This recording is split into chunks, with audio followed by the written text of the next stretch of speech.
ជំរាបសួរនាងខ្ញុំនីដាសូមចូលរួមរំលែកទុក្ខក្រុមគ្រួសារសពទាំង13នាក់និងចូលរួមសោកស្ដាយដល់អ្នករបួសទាំង24នាក់ផងបន្ទាប់ពីពួកគាត់ជួបគ្រោះថ្នាក់ពេលកំពុងជិះរថយន្តក្រង់ធុនធំមួយគ្រឿងមាន2ជាន់ដោយបានបើកបុក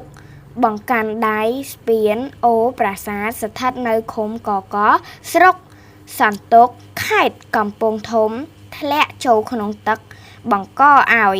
មានអ្នកធ្វើដំណើរស្លាប់13នាក់និងរងរបួស